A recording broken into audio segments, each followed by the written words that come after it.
What do you say, baseball fans? Rye Bread talking baseball, episode 68. Rays win another one. What's new? And we're taking them again, baby. Our lefty's better than your lefty. I'm interested to see Keuchel's spin rate. I'll take McClanahan over Keuchel any day of the week. The right-handed bats of the Rays are tough. And we got a couple other bets we're going to look at. Couple of injuries, obviously, that we're going to talk about. But I'm going to do a deep dive on a little bit of the Rays bullpen. It's going to help them out, maybe cover some of this time. I expect to see Glasnow at least go to the 10-day. Why not? He's got a lot of innings, and we need him later. And then we'll touch on the NL West as we usually do about this time. But obviously, starting with the Rays.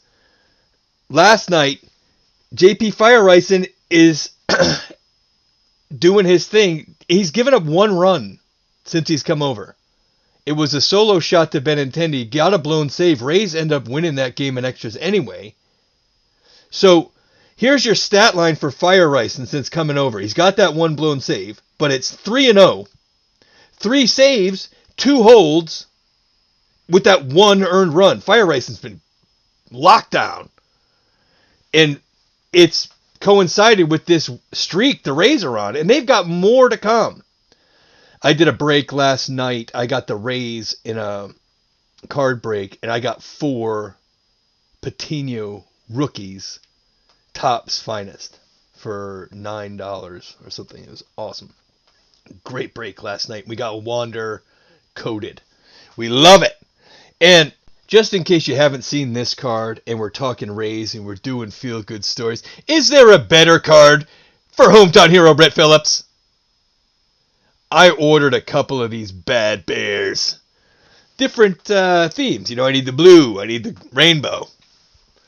This is quite the card. And then, of course, somebody's been piping out in the card industry lately, and we just went ahead and chromed out an old Key Brian Hayes. Man, it's just getting better. If I could just enter in those home runs. But Randy Arozarena, right-handed bat. I look for him to stay hot in fuego. That's a pretty looking card, isn't it? She's hot off the presses. We just opened that one up. But every single homer that Randy hits, I come into my office and I just check out this Judgment 10. Oh, Randy! Don't take it easy on him, baby. We're going to stay hot tonight. But who's the ace of Chicago? Is it Rodon? Is it Lynn? That game wasn't particularly close. Lynn pitched well. He's a good pitcher. Umpire was a little shaky. Win some, lose some, though, in that department, I think, for both guys. And I don't know that that was the White Sox best shot. But 3 more home runs for the Rays. The Meadows. Brandon Lowe's hitting a couple of dingers.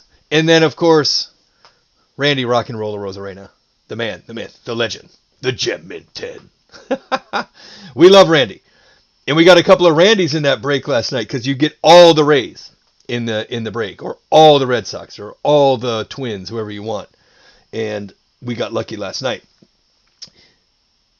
I expect to see Glasnow go on the 10, even why wouldn't they? So Patino, sure, cover you a few innings. Rasmussen, the guy who they got for Willie that came over with Feyereisen, still down there. And then Matt Whistler looked great in his last outing. He was a prospecty guy for the Braves back in the day, in fantasy circles at least, and it just never panned out. But how many times have you seen the Rays turn a guy like that into a solid reliever? I mean, he was a starter. He had 2 great pitches, and the Rays are going to utilize him in a short inning role, and I think he's going to be very effective. Fairbanks is the one that ends up with the save last night. You never know who it's going to be. I'm loving this team, and the excitement level continues to grow. Maybe it's a little heart over head that we're taking the Rays tonight, but we love them. And Taylor Walls is no exception. We can't go an episode without mentioning our guy. We love him. I hope Mike Brosseau hits a home run tonight. I want Mike to start hitting the baseball. He's a better hitter than he's been, and I want him to fend off some of this pressure. It's just there's a roster crunch coming, and I don't want to see Mikey be the one left without a chair, because in the playoffs, late clutch at bat against Chapman, I mean, you just want him on the bench so people remember. No, it's like a thing with Brosseau. He's a hitter. I expect him to come out of it, but he's got to soon. There's just too much talent waiting down below. The other game we're taking is Cincy. We've been all up and down over Luis Castillo. We ran his name through the mud. But Brett Anderson? Mr. Anderson. ERA at 12 over his last 2 starts. His last start was against the Reds, and the Reds torched him. So the number was a little bit confusing. It's like a -105. It's basically an even flip game. Could you imagine at the beginning of the year if it was going to be Castillo and Anderson, you'd call it a coin flip game? Castillo has not been right, but what's Anderson's spin rate going to look like? He's more of the crafty lefty type, whereas Castillo can still blow it by you. We like the Reds, and we like watching the Reds. It's no secret on this show we like the Reds. So tonight we're going to be tuned into all that. Last night's game, I wanted to touch on it. We've been about Alek Manoah of Toronto. He was doing it last night, man. Manoah's going to be a stud. It ends up 2-1 Boston. Vladdy is just on a tear. It's ridiculous. That home run he hit to send it into extras was just a gargantuan bomb. When you get it over the signs of the Green Monster, you know you're putting a charge into it. And that was an exciting one late. Obviously, we'll find out more about Glasnow. They're going to check out his arm today. Also, Boyd left his start for the Tigers. And they're probably, I don't know, or maybe a couple guys that are more likely to get moved than Boyd, but I can't think of any. Boyd is definitely going to get traded to somebody, because somebody's going to pay for him if he's healthy. And it didn't look, from what I saw, it was a limited thing, but it didn't look great. So we're going to keep an eye on both Boyd and Glasnow. Glasnow's looked a little bit less of an issue. And don't forget that I'm really from Oakland, yo. And the Los Angeles Angels are going to have their hands full out there with Oakland, I think.